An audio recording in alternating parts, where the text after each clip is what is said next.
ന്യൂസിലൻഡിനെതിരായ test തോൽവിയിൽ നിന്ന് വരുന്ന England team, അയർലൻഡിനെതിരായ T20 തോൽവിയിൽ നിന്ന് വരുന്ന ഇന്ത്യൻ ടീം, രണ്ട് ടീമുകൾക്കും ഒരു ചെറിയ ഗ്യാപ്പോ ഒന്നിരുത്തി അനലൈസ് ചെയ്ത് ചിന്തിക്കാനുള്ള സമയം പോലും ഇല്ല. അവിടെ നിന്നുകൊണ്ടാണ് ഇന്ത്യയും ഇംഗ്ലണ്ടും ഇന്ന് കളത്തിലിറങ്ങുന്നത്. ചെസ്റ്റർലി സ്ട്രീറ്റിൽ ഇന്ത്യൻ സമയം രാത്രി 10 മണിക്ക് ഇന്ത്യയും ഇംഗ്ലണ്ടും തമ്മിൽ ഏറ്റുമുട്ടുമ്പോഴേക്കും കണക്കുകളും കളികളും ഒരുപാടുണ്ട്. ഇന്ത്യയിലേക്ക് തന്നെ ആദ്യം പോകാം. ശ്രേയസ് അയ്യർ നയിക്കുന്ന ഇന്ത്യൻ ടീം അയർലൻഡിനെതിരെ 2-0 കനത്ത പരാജയത്തിൽ നിൽക്കുന്ന ഇന്ത്യക്ക് അതിനെ ഒന്ന് ക്ഷീണം മാറ്റാൻ പോലും കഴിയാതെയാണ് ഇംഗ്ലണ്ടിനെതിരെ കളിക്കാനായി എത്തുന്നത്. 2023 അവസാനമായി ഇന്ത്യൻ ജേഴ്സി അണിഞ്ഞ ശ്രേയസ് അയ്യർ തിരികെ ടീമിലേക്ക് വരുന്നത് ക്യാപ്റ്റൻസി സ്ഥാനം ഏറ്റെടുത്തുകൊണ്ടാണ്. ആ ക്യാപ്റ്റൻസിയിൽ ആദ്യത്തെ 2 മത്സരങ്ങളും പരാജയത്തോടെ തുടങ്ങുക. T20 അപരാജിതരാണ്, കനത്ത ജേതാക്കളാണ്, പോരാട്ട വീര്യമാണ്, ആനക്കൊമ്പന്മാരാണ്, ഒറ്റക്കൊമ്പന്മാരാണ്, സിംഹമാണ്, തേങ്ങയാണ് എന്നൊക്കെ പറഞ്ഞുകൊണ്ടിരുന്ന ഇന്ത്യൻ ടീം അയർലൻഡിനെതിരെ 2-0 പരാജയപ്പെട്ടത്. ആ കനത്ത ക്ഷീണത്തിൽ നിന്ന് തിരിച്ചു വരണമെങ്കിൽ ഇംഗ്ലണ്ടിനെതിരെയുള്ള ഈ സീരീസ് വിജയം അതീവ നിർണായകമാണ്. നേരെ മറിച്ച് ഹാരി ബ്രൂക്കിന്റെ ഇംഗ്ലണ്ട് സൈഡ് എടുത്ത് നോക്കിയാൽ ബെൻ സ്റ്റോക്സിന്റെ റിട്ടയർമെന്റ് ഇംഗ്ലണ്ട് ഉണ്ടാക്കിയ ക്ഷീണം ചെറുതൊന്നുമല്ല. ഹാരി ബ്രൂക്കിനെ സംബന്ധിച്ചിടത്തോളം ഈ സീരീസ് അദ്ദേഹത്തിന് വ്യക്തിപരമായി ജയിക്കേണ്ടതും വളരെ നിർണായകമാണ്. ഇംഗ്ലണ്ട് ഒരു ലോങ് ടേം ക്യാപ്റ്റനായിട്ട് പോലും നിലനിൽക്കാൻ ഹാരി ബ്രൂക്കിന് ഈ സീരീസിൻ്റെ വിജയം വളരെയധികം നിർണായകവുമാണ്. ആ സാഹചര്യത്തിൽ ഇംഗ്ലണ്ടിനും ഈ ജയം അനിവാര്യമാണ്. കാരണം ലാസ്റ്റ് T20 തോൽവിയാണ്, ലാസ്റ്റ് ടെസ്റ്റും തോൽവിയാണ്. ഇംഗ്ലണ്ടിന് ഫോമിലേക്ക് മടങ്ങി വരണം. ഇന്ത്യയെ സംബന്ധിച്ചിടത്തോളം ഇനി ഒരു തോൽവിയെക്കുറിച്ച് ചിന്തിക്കാൻ പോലും കഴിയില്ല. ശ്രേയസ് അയ്യർ ചിന്തിച്ചാൽ ടീമിന് പുറത്തേക്ക് വരെ പോകാനുള്ള സാധ്യതയും നിലനിൽക്കുകയാണ്.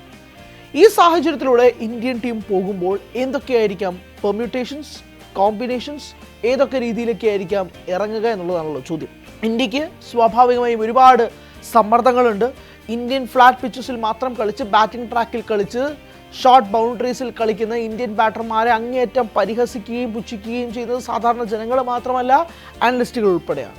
അതുകൊണ്ട് തന്നെ മറ്റൊരു കണ്ടീഷൻസിൽ പോയി കളിക്കുമ്പോഴേക്കും ഇന്ത്യൻ താരങ്ങൾ കളി മറക്കുകയാണെന്നുള്ള ചോദ്യങ്ങൾ വരെ അവിടെ ഉയരുന്നുണ്ട്. ഏറ്റവും പ്രധാനം നമുക്ക് ഓപ്പണിംഗ് സ്ലോട്ടിൽ നിന്ന് തുടങ്ങാം.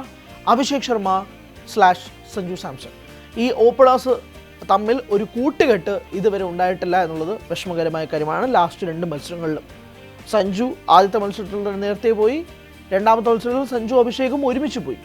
ആ അവസ്ഥയിൽ നിൽക്കുമ്പോഴേക്കും ഒരു ഓപ്പണിംഗ് കൂട്ടുകെട്ട് വളരെയധികം നിർണായകമാണ്. ടീമിൽ ചേഞ്ചസ് ഉണ്ടാകുമോ എന്നത് സംബന്ധിച്ച് നമുക്ക് സംസാരിക്കാം. ആദ്യം വൈഭവ് സൂര്യവംശി ടീമിലേക്ക് വരില്ല എന്നുള്ളത് തന്നെയാണ് റയൻ ടെൻഡസ്കാട്ടയുടെ വാക്കുകളിൽ നിന്നും വ്യക്തമാകുന്നത്. Vaibhav will have to wait.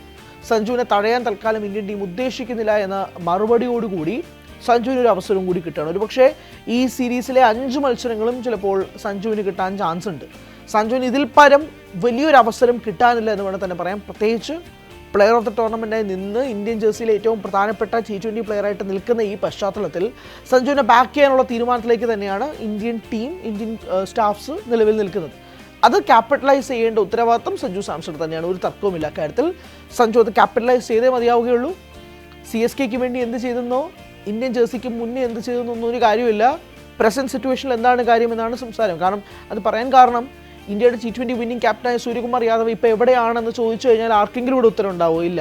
കാരണം സൂര്യകുമാർ യാദവ് ഇപ്പോൾ എവിടെയാണെന്ന് നമുക്ക് ആർക്കും അറിയില്ല, അല്ലേ? ഇന്ത്യൻ T20 വിന്നിംഗ് ക്യാപ്റ്റൻ ആയ സൂര്യകുമാർ യാദവ്, അത് ഈ വർഷത്തെ T20 വേൾഡ് കപ്പ് വിന്നിംഗ് ക്യാപ്റ്റൻ്റെ അവസ്ഥയെക്കുറിച്ചാണ് പറയുന്നത്. അതുകൊണ്ട് no one is safe in Indian cricket team. No one is safe. You will have to keep on performing each and every game. എന്നാൽ മാത്രമേ ഈ ഫോർമാറ്റിൽ പിടിച്ചു നിൽക്കാൻ കഴിയൂ. കാരണം അബൻഡൻസ് ഓഫ് ടാലൻറ്റ്. അതുകൊണ്ട് തന്നെ സഞ്ജുവിന് കിട്ടുന്ന ഓരോ മത്സരങ്ങളും അതീവ നിർണായകമാണ്. And Sanju will prove his mark in the series എന്ന് എവിടെയോ ഒരു ഗട്ട് ഫീലിംഗ് തോന്നുന്നുണ്ട്. ഈ 5 മത്സരത്തിലെങ്കിൽ ഏതെങ്കിലും മത്സരത്തിൽ സഞ്ജു തിളങ്ങിയിരിക്കുക. അത് ഇന്നത്തെ തന്നെയാണോ എന്ന് നിർബന്ധമൊന്നുമില്ല. ബട്ട് സ്റ്റിൽ അഭിഷേക് ശർമ്മയാണ് മറ്റൊരു കീ ഓപ്പണർ. ആദ്യത്തെ മത്സരത്തിൽ 50, രണ്ടാമത്തെ മത്സരത്തിൽ ഗോൾഡൻ ഡക്ക്. അഭിഷേകിനെ സംബന്ധിച്ചിടത്തോളം അദ്ദേഹത്തിന് ഒരു വെടിക്കെട്ട് തുടക്കം നൽകുന്നതിനേക്കാൾ കൂടുതൽ അദ്ദേഹം കുറച്ച് സമയം ക്രീസിൽ നിൽക്കേണ്ടത് വളരെ അത്യാവശ്യമാണ് ഇന്ത്യയെ സംബന്ധിച്ചിടത്തോളം. To give that platform for the rest of the batters. Abhishek അവിടെ ഉണ്ടാവണം എന്ന് ആത്മാർത്ഥമായി ആഗ്രഹിക്കുന്ന ഇന്ത്യൻ ആരാധകരാണ് വേറൊരു വശത്തുള്ളത്. നമ്മൾ മൂന്നാമത്തേലെടുത്ത് നോക്കുമ്പോഴേക്കും ഇഷാൻ കിഷനാണ്. ഇഷാൻ കിഷൻ തീർച്ചയായും കഴിഞ്ഞ 2 മത്സരങ്ങളിൽ ഒരു തരത്തിലും ബാറ്റിൽ കോൺട്രിബ്യൂട്ട് ചെയ്യാത്ത വ്യക്തിയാണ്. രണ്ടാമത്തെ അയർലൻഡിനെതിരായ മത്സരത്തിൽ വിക്കറ്റ് കീപ്പറായി മാറുകയും ചെയ്തു ഇഷൻ. സഞ്ജു ഗ്ലൗസ് ഊരി ഇഷനാണ് കൊടുത്തത്. Ishan has to prove his mark. അതിപ്പോൾ വിക്കറ്റ് കീപ്പിങ്ങിലാണെങ്കിലും ബാറ്റിംഗ് പൊസിഷനിലാണെങ്കിലും ഇഷൻ കിഷൻ അത് ഡെലിവർ ചെയ്യണം. പിന്നീട് ക്യാപ്റ്റനായ ശ്രേയസ് അയ്യറിനെ കുറിച്ച് തന്നെയാണ് സംസാരിക്കാനുള്ളത്. പ്രത്യേകിച്ച് ഇന്ത്യൻ ജേഴ്സിയിലേക്ക് 3 വർഷങ്ങൾക്ക് കഴിഞ്ഞ് തിരിച്ചു വരുമ്പോഴേക്കും അദ്ദേഹം ആസ് എ ക്യാപ്റ്റൻ ടീമിനെ വീണ്ടും വീണ്ടും പരാജയത്തിലേക്ക് കൊണ്ടെത്തിക്കുന്നു. നമ്മൾ IPL എടുത്ത് നോക്കിയാൽ പഞ്ചാബ് കിങ്സിന് വേണ്ടി അദ്ദേഹം ആദ്യത്തെ 7 മത്സരങ്ങളിൽ 6 ജയിച്ചു, ഒരെണ്ണം മഴ കാരണം പോയതാണ്. പിന്നീടുള്ള 7 മത്സരങ്ങളിൽ 6 പരാജയപ്പെട്ട് ഒരെണ്ണം ജയിക്കുകയാണ് ചെയ്തത്.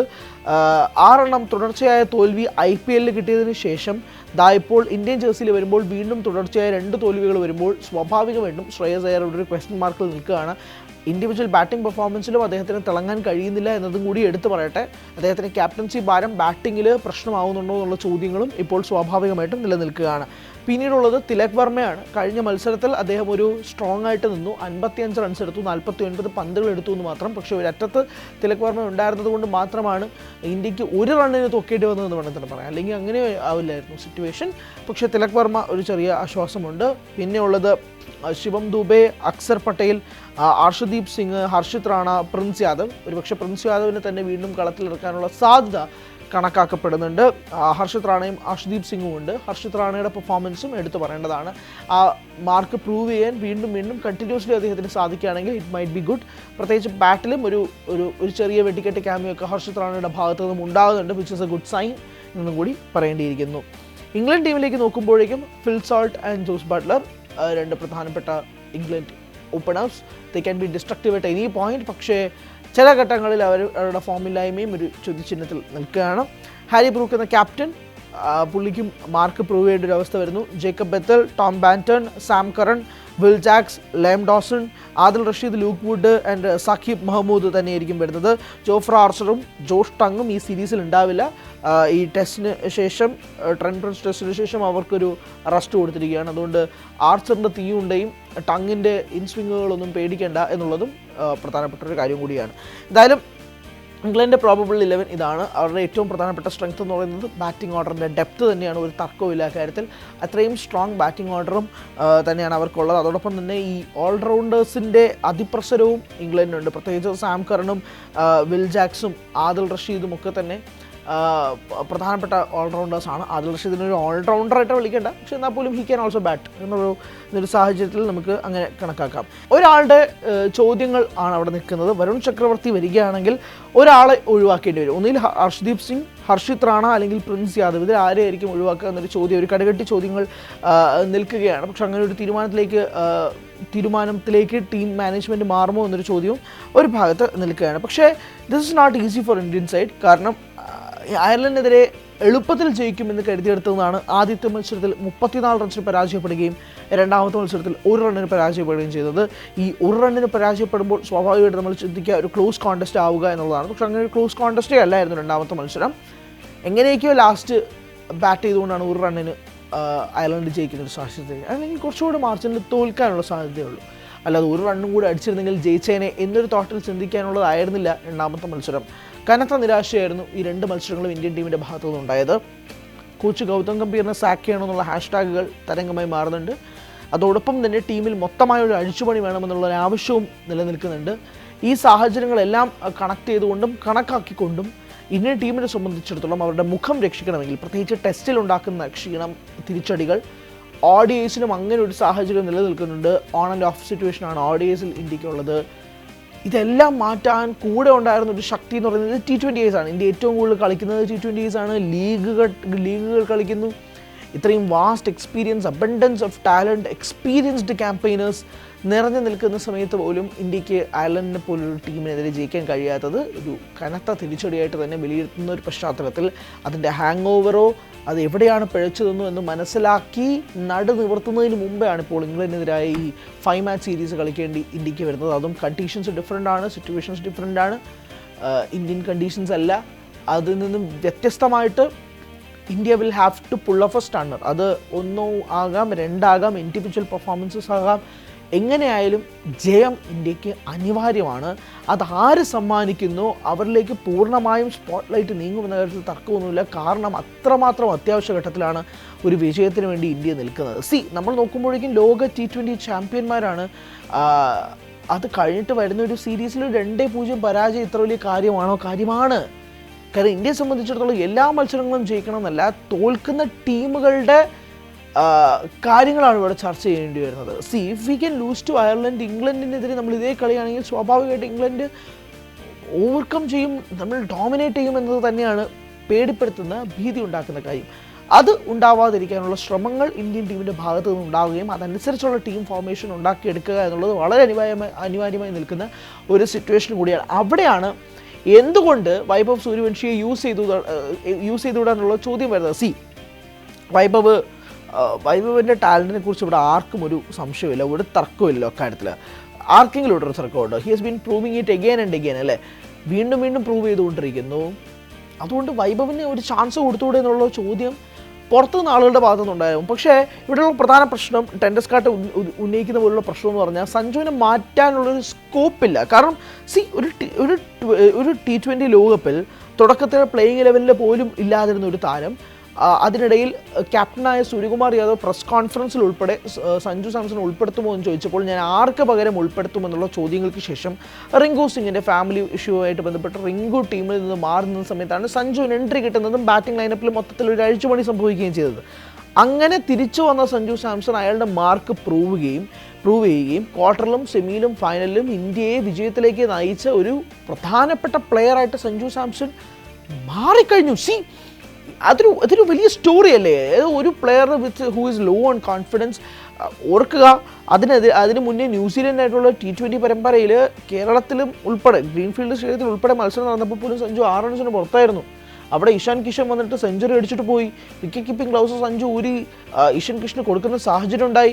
അത്രയും ഡൗൺഫോളിൽ നിന്നിട്ടാണ് സഞ്ജുവിന് T20 ലോകകപ്പ് സ്ക്വാഡിൽ പ്ലേയിങ് 11 ഉൾപ്പെടുത്താതെ പിന്നീട് സഞ്ജു വന്ന് പിന്നീട് പ്ലെയർ ഓഫ് ദി ടൂർണമെൻ്റായി മാറിയത്. So that is A historic story അല്ലേ.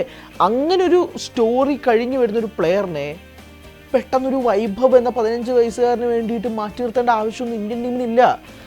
T20 വേൾഡ് കപ്പ് നേടിക്കൊടുത്ത പ്രധാനപ്പെട്ട പ്ലെയറാണ് സഞ്ജു. അയാൾ 2 മത്സരത്തിൽ മാറ്റി നിർത്തിയെന്ന് വെച്ചിട്ട് പൂർണ്ണമായിട്ടും അങ്ങനെ തഴയുക എന്ന് പറയുന്നത് നീതി നിഷേധമാണെന്ന് തന്നെ പറയേണ്ടി വരും. സ്വാഭാവികമായിട്ടും റിഫ്ലക്ഷനിൽ നോക്കുമ്പോഴേക്കും സഞ്ജു ചോദിക്കില്ലേ, ഞാനൊരു ടീമിന് വേൾഡ് കപ്പ് നേടിക്കൊടുത്തതല്ലേ, 2 മത്സരങ്ങളിൽ ഞാൻ മാത്രമാണോ പഠിച്ചത്? ഇഷാൻ കിഷൻ പഠിച്ചില്ലേ, ശ്രേയസ് അയ്യർ പഠിച്ചില്ലേ, അഭിഷേക് ശർമ്മ ഒരു കളിയിൽ പഠിച്ചില്ലേ, ടോപ്പ് ഓർഡറിൽ പലരും പഠിച്ചില്ലേ, പിന്നെ why me? Vaibhav Suryavanshi opener ആയതുകൊണ്ട് മാത്രം എന്നെ മാത്രം മാറ്റി നിർത്തേണ്ട ആവശ്യം എന്താണെന്ന് സ്വാഭാവികമായിട്ട് സഞ്ജു ചോദിച്ചാൽ മാനേജ്മെൻറ്റ് ഉത്തരവില്ലാതെയാവും. Clear cut. അതുകൊണ്ട് തന്നെയാണ് വൈഭവിന് ഇനിയും ഇഷ്ടംപോലെ വർഷങ്ങൾ മുന്നിൽ കിടപ്പുണ്ട്. പക്ഷേ അത്രയും വർഷങ്ങളൊന്നും വൈഭവ് വെയിറ്റ് ചെയ്യേണ്ടി വരില്ല. ഒരു 2 series maximum, that's what I reckon, Vaibhav ടീമിലേക്ക് വരും. പക്ഷേ ഈ ഇംഗ്ലണ്ട് സീരീസിൽ വൈഭവിനെ ഉൾപ്പെടുത്തുമോ എന്നുള്ള ചോദ്യം വളരെ പ്രസക്തമാണ്. അങ്ങനെയാണെങ്കിൽ അത്രമാത്രം ഒരു മോശം അവസ്ഥയിലേക്ക് ഇന്ത്യൻ ഓപ്പണർമാർ മാറണം. അല്ലാത്ത പക്ഷം എനിക്ക് തോന്നുന്നു അഭിഷേക് ശർമ്മയും സഞ്ജു സാംസണും തന്നെ അടുത്ത 5 മത്സരങ്ങളും ഒരു പക്ഷേ ഓപ്പൺ ചെയ്യാനുള്ള സാധ്യതയാണ് നിൽക്കുന്നത്. Vaibhav will have to wait എന്ന് തന്നെയാണ് തോന്നുന്നത്. അതൊരിക്കലും വൈഭവിനോടുള്ള നീതി നിഷേധമായിട്ട് എനിക്ക് തോന്നുന്നില്ല. വൈഭവിനെ കളിപ്പിച്ചാലാണ് അത് സഞ്ജുവിനോടുള്ള നീതി നിഷേധം എന്ന രീതിയിലേക്ക് മാറുന്നത്. നിലവിൽ ഇന്ത്യയുടെ ഈ ഒരു തീരുമാനത്തോട് 100% അംഗീകരിക്കുന്ന രീതിയിലേക്ക് വരുന്നു. ബട്ട് സ്റ്റിൽ സോഷ്യൽ മീഡിയയിൽ വൈഭവ് സൂര്യവംശി എന്തുകൊണ്ട് ഉൾപ്പെടുത്തുന്നതിനാണെന്ന ചോദ്യങ്ങൾ സജീവമായിട്ട് തന്നെ നിൽക്കുകയാണ്. പക്ഷേ ഇന്നത്തെ മത്സരത്തോടു കൂടി ഒരു പക്ഷേ ഇംഗ്ലണ്ടിൻ്റെ ബോഡി ലാംഗ്വേജ് എന്താണെന്ന് വ്യക്തമാവും. ബെൻ സ്റ്റോക്സ് പോലൊരു പ്ലെയർ റിട്ടയർ ചെയ്യുന്നു. അത് ഇംഗ്ലണ്ട് ഉണ്ടാക്കുന്ന ക്ഷീണം ചെറുതൊന്നുമല്ല. ലെജൻഡറി ഓൾറൗണ്ടർ, ഒരു തർക്കമില്ല. ഒരു പക്ഷേ പോൾ കോളിംഗ്വുഡും ആൻഡ്രൂ ഫ്ലിൻറ്റോഫിനും ഒക്കെ ശേഷം ഒരു ജെനുവിൻ ഓൾറൗണ്ടർ ഇംഗ്ലണ്ടിൽ നഷ്ടപ്പെടുന്ന ഒരു സാഹചര്യം ഉണ്ടാകും അല്ലേ. ഒരു പക്കാ ജെനുവിൻ ഓൾറൗണ്ടർ നഷ്ടപ്പെടുന്നു. ഇംഗ്ലണ്ടിന് വേണ്ടിയിട്ട് അവസാനം വരെ നിന്ന് കളിക്കണമെങ്കിൽ അയാൾ കളിക്കും, ബൗൾ ചെയ്യണമെങ്കിൽ അവസാനം വരെ ചത്തെറിയും, സ്പെൽസ് തൊഴിതുരായി എറിഞ്ഞുകൊണ്ടിരിക്കും. സ്റ്റോക്സ് ടെസ്റ്റിലാണെങ്കിൽ അങ്ങനെ നമുക്കിപ്പോഴും വേണ്ട 2019 ആ ഒരു സീരീസ് സ്റ്റോക്സ് അവസാനം വരെ നിന്ന് ലീച്ചിനൊപ്പം നിന്ന് അവസാനം വരെ ജയിപ്പിച്ചെടുത്ത ആ ഒരു മത്സരമൊക്കെ എപ്പോഴും കാണുമ്പോഴേക്കും രോമാഞ്ചിഫൈങ് മൊമെൻ്റാണ്. അതൊക്കെ ലൈക്ക് ഹോൾ ഓഫ് ഫെയിമിലോ അല്ലെങ്കിൽ സ്വർണ്ണ ലിപികളിലാണ് എഴുതി വയ്ക്കേണ്ട ഇന്നിങ്സാണ്. സോ സ്റ്റോക്സ് എന്ന് പറയുമ്പോൾ ഒരുപാട് ഓർമ്മകൾ വരും. കാർലോസ് ബ്രാത്ത്വെയ്റ്റിനെതിരെ 4 സിക്സുകൾ വഴങ്ങിയതും ഓർമ്മ വരും. അതിപ്പോൾ സ്റ്റുവർട്ട് ബ്രോഡ് യുവരാജിനെതിരെ 6 സിക്സ് എറിഞ്ഞ് ഓർമ്മ വരുന്ന പോലെ. But Stuart Broad is a legendary player. So അങ്ങനെ അപ്സും ഡൗൺസും എല്ലാം ഓർമ്മ വരും സ്റ്റോക്സിൻ്റെ മത്സരത്തിൽ. അങ്ങനെ പല കാര്യം, വിരാട് കോഹ്ലി ഉൾപ്പെടെ ഓർമ്മ വരും സ്റ്റോക്സിൻ്റെ കാര്യം പറയുമ്പോൾ. If you know you know. അങ്ങനെയുള്ള സാഹചര്യങ്ങളൊക്കെ നിൽക്കുമ്പോൾ Stokes is a legendary player. സ്റ്റോക്സിൻ്റെ ഒരു അഭാവം ഇംഗ്ലണ്ട് എങ്ങനെയായിരിക്കും ക്യാപിറ്റലൈസ് ചെയ്യാന്നൊരു ചോദ്യം സ്വാഭാവികമായിട്ടും നിൽക്കുകയാണ്. അത് അറിയണമെങ്കിൽ ഇന്നത്തെ മത്സരം വളരെ നിർണായകമാണ്. ആർക്കൊപ്പം എങ്ങനെയാണ്, കണ്ടീഷൻസ് എങ്ങനെയാണ് ഫേവർ ചെയ്യാൻ ഉൾപ്പെടെയുള്ള കാര്യങ്ങൾ നോക്കേണ്ടി വരും.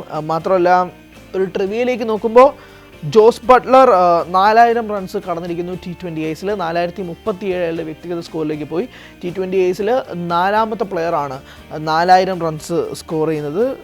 4 പ്ലേസ് സ്കോർ ചെയ്തിട്ടുള്ളൂ. അതിലൊരു വ്യക്തി ജോസ് ബട്ട്ലറാണ്. മുന്നിൽ നിൽക്കുന്നത് ബാബർ അസമാണ് 4596 റൺസുമായിട്ട് നിൽക്കുന്നു. ആദിൽ റഷീദ് 163 വിക്കറ്റുകളുമായിട്ട് നിൽക്കുകയാണ്. T20I വിക്കറ്റ് ടേക്കേഴ്സ് ലിസ്റ്റിൽ നമ്പർ 2 എത്തണമെങ്കിൽ ആദിൽ റഷീദിന് ഇനി 3 വിക്കറ്റുകൾ കൂടി വേണം. 1ാം സ്ഥാനത്ത് നിൽക്കുന്നത് റാഷിദ് ഖാനാണ് 193 വിക്കറ്റുകളുമായി നിൽക്കുന്നു. ഇതാണ് ട്രിവിയയുമായി ബന്ധപ്പെട്ട് ഇംഗ്ലണ്ട് ടീമിൽ നടക്കുന്ന കാര്യങ്ങളുമായി ബന്ധപ്പെട്ട് സംസാരിക്കാനുള്ളത്. സോ വളരെ ആവേശകരമായി fingers cross waiting for this match. ഇന്ത്യയെ സംബന്ധിച്ചിടത്തോളം ഫോമിലേക്ക് വരണം, താരങ്ങൾ ഉയരണം. ഇംഗ്ലണ്ടും അതുപോലെ തന്നെ ക്ഷീണങ്ങളുണ്ട്, അത് മാറ്റിയെടുക്കണം. കൂടുതൽ വാർത്തകൾക്ക് News 18 Keralam YouTube channel subscribe ചെയ്യുക.